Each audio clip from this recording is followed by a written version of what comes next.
வணக்கம். நியூயார்க் நகரத்துல இருக்கிற ஒரு பெரிய 7 மாடி வீட்டை நீங்க கற்பனை செஞ்சு பாருங்க. ம். அதோட வாசல்லையே ஒரு டஜன் கணக்குல போலி கண்கள் நம்மளே முறைச்சு பாக்குற மாதிரி வச்சிருக்காங்க. உள்ள போனீங்கன்னா வரவேற்பறையோட நடுவுல ஒரு மணமகள் சிற்பம். அதுவும் கயித்துல தொங்கிட்டு இருக்கு. அது மட்டும் இல்ல, ஆபீஸ்க்குள்ள போனா ஒரு பதப்படுத்தப்பட்ட புலி பொம்மை உங்களை வரவேற்கும். என்ன ஒரு விசித்திரமான இடம் பாருங்க. ஆமா, அந்த ஆபீஸ் மூலையில இருக்கிற அலமாரில லோலிட்டா நாவலோட முதல் பதிப்பு இருக்கு. ஓ, அந்த சர்ச்சைக்குரிய நாவலா? அதேதான். வயசுக்கு வந்த ஒரு ஆண் ஒரு சிறுமியை பாலியல் ரீதியா துஷ்பிரயோகம் செய்யற கதை. அந்த வீட்டுக்கு வர்றவங்களுக்கு இது ஒரு விதமான செய்திய சொல்லுது. ஆனா இது ஒரு படத்தோட செட்டு கிடையாது. இது ஒரு நிஜமான வீடு.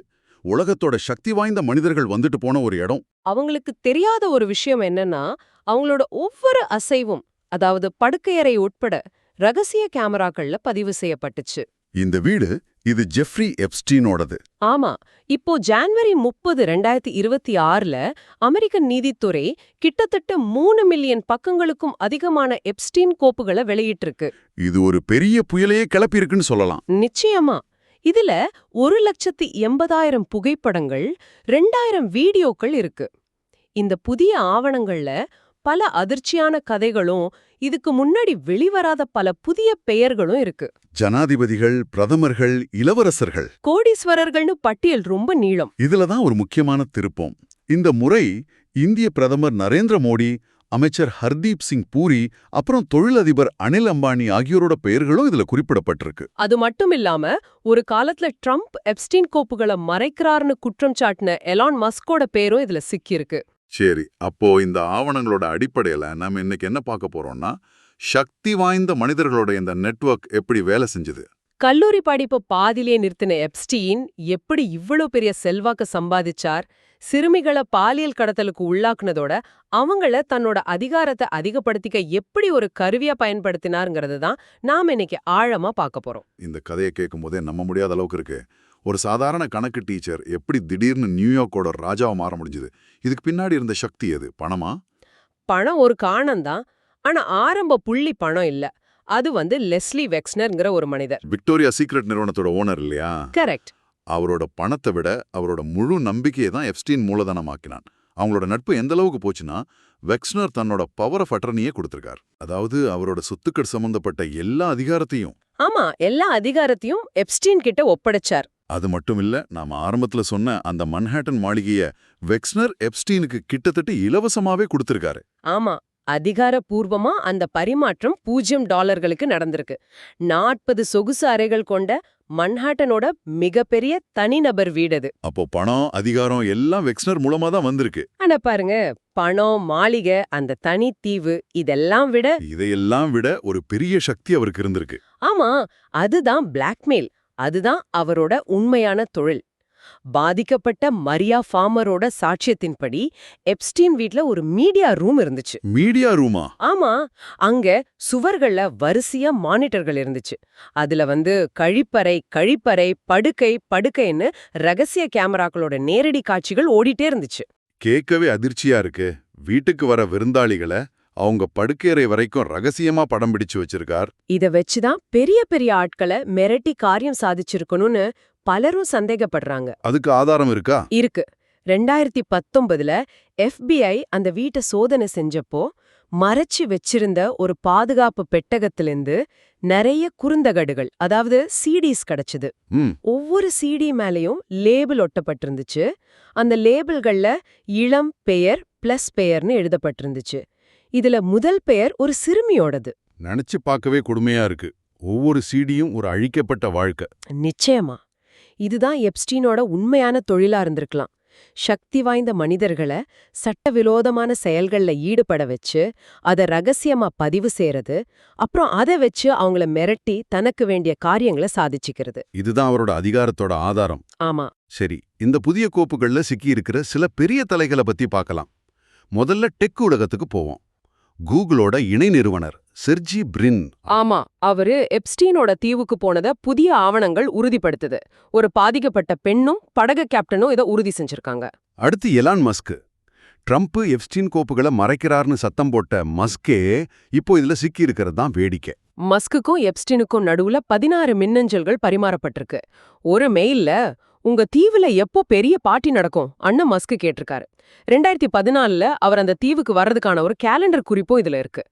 தொழில்நுட்ப உலகத்துல இவ்ளோ பெரிய தலைகளை சிக்கியிருக்கிறாங்கன்னா பல தலைமுறையா அதிகாரத்துல இருக்கிற அரச குடும்பத்தை பத்தி சொல்லவே வேண்டாம். ஆமா, இந்த விஷயம் அட்லாண்டிக் கடந்து பக்கிங்ஹாம் அரண்மனை கதவையா தட்டியிருக்கு. பிரிட்டிஷ் இளவரசர் ஆண்ட்ரூ. ஆமா, அவரோட கதை ஒரு நாடகம் மாதிரி தான். வர்ஜீனியா கியூஃப்ரேங்கிற பெண் தனக்கு 17 வயசா இருந்தப்போ ஆண்ட்ரூ தன்னை 3 முறை பாலியல் வன்கொடுமை செஞ்சதா சொன்னாங்க. அதுக்கு ஆதாரமா ஒரு புகைப்படமும் வெளியாச்சு இல்லையா? கரெக்ட். ஆண்ட்ரூ 17 வயசு வர்ஜீனியாவோட இடுப்புல கை வச்சபடி நிக்கிற ஒரு புகைப்படம். அந்த வழக்கம் முடிக்க ஆண்ட்ரூ அவங்களுக்கு 12 மில்லியன் பவுண்டுகள் கொடுத்தாருன்னு சொல்றாங்க. ஆமா, ஆனா புதிய கோப்புகள்ல ஆண்ட்ரூவுக்கு 26 வயசு ரஷ்ய பெண்ணை அறிமுகம் செய்யறதா எப்ஸ்டீன் சொன்னதும், பக்கிங்ஹாம் அரண்மனையில எப்ஸ்டீனோட டின்னர் சாப்பிட்டது பத்தியும் மின்னஞ்சல்கள் இருக்கு. இதுல மிகப்பெரிய சோகம் என்னன்னா, இவ்வளவு தைரியமா ஒரு இளவரசன் மேல குற்றம் சாட்டின அந்த பெண் வர்ஜீனியா கியூஃப்ரே. அவங்க ஏப்ரல் 2025ல தற்கொலை செஞ்சுக்கிட்டாங்க. ரொம்ப வருத்தமான விஷயம். இதுக்கு பிறகுதான் மன்னர் சார்ல்ஸ் தன்னோட தம்பி ஆண்ட்ரூவோட இளவரசர் பட்டம் உட்பட எல்லா பட்டங்களையும் பறிச்சார். அவர் தன்னோட அரசு இல்லத்தையும் காலி செய்ய வேண்டியதா போச்சு. அரசு குடும்பம் மட்டுமல்ல, உலகத்தோட மிகப்பெரிய பணக்காரர் பில் கேட்ஸும் இந்த வலையில சிக்கியிருக்காரு. ஆமா, ஆரம்பத்துல எப்ஸ்டீனை தனக்கு தெரியாது, எந்த நட்பும் இல்லைன்னு சொன்னார். ஆனா அது உண்மையல்ல. இல்ல, நியூயார்க் டைம்ஸ் அறிக்கையின்படி 2011க்கு அப்புறம், அதாவது எப்ஸ்டீன் ஒரு தண்டிக்கப்பட்ட குற்றவாளின்னு ஊருக்கே தெரிஞ்சதுக்கு அப்புறமும் பில் கேட்ஸ் அவரை பலமுறை சந்திச்சிருக்காரு. எப்ஸ்டீனோட தனி விமானத்துல கூட பயணம் செஞ்சிருக்காரு. அப்போ எதுக்காக சந்திச்சார்? ஜான்வரி 2026 கோப்புகள்ல பில் கேட்ஸோட திருமணத்துக்கு புறம்பான உறவு பத்தி எப்ஸ்டீன் தனக்குத்தானே சில வரைவு மின்னஞ்சல்களை எழுதி வச்சிருந்தது கண்டுபிடிக்கப்பட்டது. இத பயன்படுத்தி கேட்ஸ மிரட்ட முயற்சி செஞ்சிருக்கலாம்னு சொல்லப்படுது. கேட்ஸோட பிரதிநிதி இத மறுத்திருக்காரு.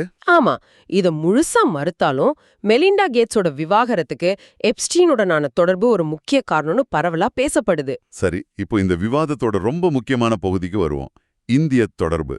ஆமா, இதுல ரொம்ப விரிவான தொடர்பு அனல் அம்பானியோட தான் வெளிவந்திருக்கு.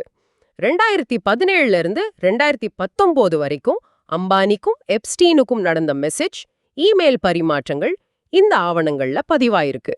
அப்போ அனில் அம்பானி ஒரு தண்டிக்கப்பட்ட பாலியல் குற்றவாளி கிட்ட போய் உதவி கேக்குறார். எதுக்காக? குறிப்பா மார்ச் 2017ல அம்பானி எப்ஸ்டீனுக்கு அனுப்புன ஒரு மெசேஜ்ல, இந்தியா அமெரிக்கா உறவுக்காக வெள்ளை மாளிகையை அணுக உங்க வழிகாட்டுதல் தேவன் கேக்குறார். என்னது, இந்திய அரசாங்கத்துக்காகவா?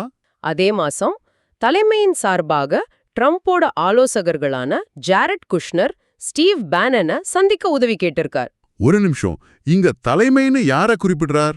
அதுதான் தெளிவா இல்ல. ஆனா இந்திய அரசாங்கத்துல இருக்கிற உயர் அதிகாரிகளை குறிக்கலான்னு கருதப்படுது. இது ஒரு பெரிய நெறிமுறை மீறல் இல்லையா? ஒரு தனிப்பட்ட தொழிலதிபர் அரசாங்கத்துக்காக பேசலாமா? அதுதான் முக்கியமான கேள்வி. இதுல உச்சக்கட்டமே மே 23, 2019 அன்னிக்கு. இந்திய மக்களவை தேர்தல் முடிவுகள் அறிவிக்கப்பட்ட அதே நாள். கரெக்ட். அதே நாள்ல அம்பானி எப்ஸ்டீனோட மன்ஹாட்டன் வீட்டுக்கு போயிருக்கார். இத உறுதிப்படுத்துற 2 மின்னஞ்சல்கள் கோப்புகள்ல இருக்கு. அந்த சந்திப்புக்கு பிறகுதான் எப்ஸ்டீனுக்கும் ஸ்டீவ் பேனனுக்கும் ஒரு உரையாடல் நடக்குது. ஆமா, எப்ஸ்டீன் மோடியோட சந்திப்பு சுவாரஸ்யமா இருந்துச்சு, ரியலி இன்ட்ரெஸ்டிங் மோடி மீட்டிங் அப்படின்னு மெசேஜ் அனுப்புறாரு. அந்த உரையாடல்ல அம்பானிய அவரோட ஆள், ஹிஸ் கை அப்படின்னு குறிப்பிடுறாங்க. அப்ப மோடியை சந்திச்சுதான் சொல்றாங்களா? இல்ல, மோடிய பத்தின சந்திப்பு. அங்கதான் சீனாவும் அதோட பினாமியான பாகிஸ்தானும் தான் இந்தியாவோட முக்கிய எதிரின்னு அம்பானி சொன்னதாவும் எப்ஸ்டீன் பேனன் கிட்ட சொல்றாரு. சரி. அந்த உரையாடலோட இறுதியில எப்ஸ்டீன் பேனனுக்கு அனுப்பின செய்தி தான் ரொம்ப அதிர்ச்சிகரமானது. மோடி ஒப்புக்கொண்டார். ஒரு நிமிஷம், மோடி ஒப்புக்கொண்டார்னா எதுக்கு ஒப்புக்கொண்டார்? இந்த உரையாடல்ல இருந்து அது தெரிய வருதா? மிக சரியான கேள்வி. அந்த உரையாடல்ல எதற்கு ஒப்புக்கொண்டார்ங்கிற விவரம் இல்ல. இது எப்ஸ்டீனோட வழக்கமான தற்பெருமையா இருக்கலாம், இல்ல பேனனை திருப்திப்படுத்த சொன்ன ஒரு மிகைப்படுத்தப்பட்ட வார்த்தையா இருக்கலாம். ஆனா ஒரு இந்திய தொழிலதிபர் ஒரு குற்றவாளியை சந்திச்சு இந்தியாவோட வெளியுறவு கொள்கை பத்தி பேசி அதுல இந்திய பிரதமரோட பேரும் இழுக்கப்படுறது சாதாரண விஷயம் கிடையாது. நிச்சயமா, இது ரொம்ப தீவிரமான கேள்விகளை எழுப்புது. அம்பானி ஒரு தனியார் தொழிலதிபர். ஆனா இந்த கூப்புகள்ல இன்னொரு இந்திய பேரும் இருக்கு. இப்போ மோடி அரசாங்கத்துல அமைச்சராயிருக்கிற ஹர்தீப் சிங் பூரி. ஆமா, பூரிக்கும் எப்ஸ்டீனுக்கும் நடுவுல பல மின்னஞ்சல் பரிமாற்றங்கள் நடந்திருக்கு. 2015-2017 காலகட்டத்துல எப்ஸ்டீன் வீட்ல 3 முறை சந்திச்சதுக்கான ஆதாரங்களும் இருக்கு. இதுக்கு ஹர்தீப் சிங் பூரி என்ன சொல்றாருன்னா, இந்த சந்திப்புகள்லாம் அவர் அமைச்சராவதற்கு முன்னாடி நடந்தவைன்னு சொல்றாரு.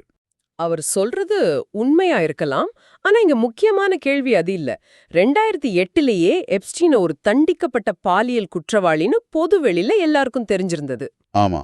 அப்படி இருக்கும்போது ஒரு மூத்த இந்திய தூதரக அதிகாரி எதுக்காக அவரோட தொடர்ச்சியான தொடர்புல இருக்கணும்? அதுதான் இங்க பதில் இல்லாத கேள்வி. சரி, இப்போ இந்த விவாதத்தோட மைய புள்ளிக்கு வருவோம். பிரதமர் நரேந்திர மோடி ஒன்ன தெளிவா சொல்லிடணும். சொல்லுங்க. மோடிக்கும் எப்ஸ்டீனுக்கும் நேரடி தொடர்பு இருந்ததா எந்த ஆதாரமும் கோப்புகள்ல இல்ல. ஆனா மத்தவங்களோட உரையாடல்கள்ல அவரோட பேர் பலமுறை குறிப்பிடப்பட்டிருக்கு. ஆமா, இதுல ரொம்ப சர்ச்சைக்குரியது ஜூலை 2017ல கத்தாரை சேர்ந்த ஒருத்தருக்கு எப்ஸ்டீன் அனுப்புன ஒரு மின்னஞ்சல். அதுல இந்திய பிரதமர் மோடி என்னோட ஆலோசனையை ஏத்து அமெரிக்க அதிபரோட நலனுக்காக இஸ்ரேல் ஆடிப்பாடினார், அது வேலை செஞ்சதுன்னு குறிப்பிட்டிருக்கான். இதோட பின்னணி என்னன்னா, மோடி ஜூலை 2017ல இஸ்ரேலுக்கு போனார். இஸ்ரேலுக்கு போன முதல் இந்திய பிரதமர் அவர்தான். இங்க ஆடிப்பாடினாருங்கிறது ஒரு உருவகமா இருக்கலாம். ஒருவேளை அமெரிக்காவுக்கு ஆதரவான சில நிலைப்பாடுகள் அங்க எடுத்திருக்கலாம்னு சொல்றீங்க. ஆமா. இந்திய வெளியுறவு அமைச்சகம் இத ஒரு தண்டிக்கப்பட்ட குற்றவாளியின் குப்பையான சிந்தனைகள்னு நிராகரிச்சிருச்சு. ஆனா இங்க ஒரு எதிர்கேள்வி வருது. என்ன கேள்வி? எப்ஸ்டீன் சொல்றதெல்லாம் வெறும் கற்பனை, தன்னை முக்கியமானவனா காட்டிக்க அவன் உளறான்னா, எந்த தலைமையின் வழிகாட்டுகரோட பேர்ல அனில் அம்பானி அவரை சந்திச்சார்? இதுதான் முரணா இருக்கு. கரெக்ட். இந்த வலையமைப்பு இந்தியா, அமெரிக்கா, பிரிட்டனோட முடியல. இதோட கிளைகள் உலகம் முழுக்க பரவி இருக்கு. டொனால்ட் ட்ரம்போட பெயர் இந்த கோப்புகள்ல 4500 தடவைக்கு மேல வருது. அவர் மேல பல பாலியல் துஷ்பிரயோக குற்றச்சாட்டுகள் அடங்கிய FBI குறிப்புகள் இருக்கு. ஆனா வெள்ளை மாளிகை அதை மறுக்குது. இந்த பட்டியல் வெறும் பெயர்கள் மட்டுமல்ல, இது ஒரு முக்கியமான விஷயத்தை காட்டுது. ஆமா, இஸ்ரேலோட முன்னாள் பிரதமர் யஹூட் பராக், CIA இயக்குனர் வில்லியம் பர்ன்ஸ், வெர்ஜின் நிறுவனர் ரிச்சர்ட் பிரான்சன். அவரோட மெசேஜ் ரொம்ப விசித்திரமா இருந்துச்சே. உங்க அந்தப்புறத்தை அழைச்சிட்டு வாங்கன்னு எப்ஸ்டீனுக்கு எழுதினவர். ஆமா, அப்புறம் ஆன்மீக குரு தீபக் சோப்ரா, அறிவுஜீவிகள் மத்தியில பெரிதும் மதிக்கப்படுற நோம் சாம்ஸ்கி வரைக்கும் இதுல இருக்காங்க. இதுதான் நம்ப முடியாத விஷயமா இருக்கு. அரசியல், தொழில்நுட்பம், ஆன்மீகம், அறிவுஜீவி உலகம்னு சமூகத்தோட எல்லா தூண்கள்லயும் எப்ஸ்டீனோட செல்வாக்கு பரவி இருக்கு. ஆமா, இது வெறும் பாலியல் குற்றம் சம்பந்தப்பட்டது மட்டுமல்ல, இது அதிகாரத்தோட எல்லா மட்டங்களையும் ஊடுருவின ஒரு வலைப்பின்னல். இவ்வளவு நடந்தும் இன்னும் நிறைய மர்மங்கள் நீடிக்குது. ஆமா, அடையாளம் காணப்பட்ட 6 மில்லியன் ஆவணங்கள்ல சுமார் 40% இன்னும் வெளியிடப்படல. அதாவது கிட்டத்தட்ட 2.5 மில்லியன் பக்கங்கள் இன்னும் ரகசியமாவே இருக்கு. அப்போ பாதி கதை தான் நமக்கு தெரியும். மீதி பாதியில என்ன இருக்கு? நீதித்துறை ட்ரம்ப் அரசின் கட்டுப்பாட்டுல இருக்கிறதால அவர் தன்னை பாதுகாக்க சில கோப்புகளை மறைக்கிறாராங்கிற கேள்வி எழத்தான் செய்யுது. இவ்வளவு பெரிய உலகளாவிய ஊழல்ல இதுவரைக்கும் எப்ஸ்டீனோட கூட்டாளியான கிஸ்லின் மேக்ஸ்வெல் மட்டும்தான் சிறையில இருக்காங்க. ஆமா, வேற யாரும் தண்டிக்கப்படல. இந்த வழக்குல நடந்த மர்ம மரணங்களும் சந்தேகத்தை அதிகரிக்குது. சிறையில எப்ஸ்டீன் தற்கொலை செஞ்சுக்கிட்டாருன்னு சொன்னாங்க. ஆனா ஜனாதிபதிகள், பிரதமர்களை பாதுகாக்க அவர் கொல்லப்பட்டாராங்கிற சந்தேகம் ரொம்ப வலுவா இருக்கு. அதேபோல எப்ஸ்டீனுக்கு சிறுமிகள் அனுப்பினதா குற்றஞ்சாட்டப்பட்ட French modelling agent Jean Luc ப்ரூனலும் பாரிஸ் சிறையில தற்கொலை செஞ்சுக்கிட்டார். முக்கியமான சாட்சிகள் எல்லாம் ரொம்ப வசதியா காணாம போறாங்க. இதனால என்ன சொல்றது, ஜெஃப்ரி எப்ஸ்டீனோட கதை ஒரு தனிநபரோட குற்றத்தை பத்தினது மட்டும் அல்ல. இது சக்தி வாய்ந்தவங்களை பாதுகாக்கிற ஒரு அமைப்பு, ஒரு சிஸ்டம் பத்தின கதை. கரெக்ட். அதிகாரம், பணம், ரகசியங்கள் இதையெல்லாம் வச்சு பின்னப்பட்ட ஒரு வலை. இதுல சிக்கிறது அப்பாவி சிறுமிகள். ஆனா வலைய கிண்ணியவங்க தண்டிக்கப்படுறதே இல்ல. சரிதான். இந்த ஆதாரங்களை பார்க்கும்போது எப்ஸ்டீனோட வலைப்பின்னல் ஒரு தனிநபரோட குற்றச்செயல் மட்டும்தானா? இல்ல. அதிகாரம், செல்வாக்கு, ரகசியங்கள் இதெல்லாம் எப்படி உலகளாவிய உயரடுக்கினரை ஒன்னா இணைச்சு அவங்கள பாதுகாக்கிற ஒரு அமைப்பா செயல்படுதுங்கிறதுக்கான ஒரு சான்றா? இதுதான் நீங்க யோசிக்க வேண்டிய முக்கியமான கேள்வி. இன்னும் வெளியிடப்படாத அந்த மீதமுள்ள 40% ஆவணங்கள்ல இன்னும் என்னென்ன அதிர்ச்சியான உண்மைகள் மறைஞ்சிருக்கலாம்? இந்த கேள்விகளோட இன்னைக்கு உங்களை நாங்க சிந்திக்க விடுறோம்.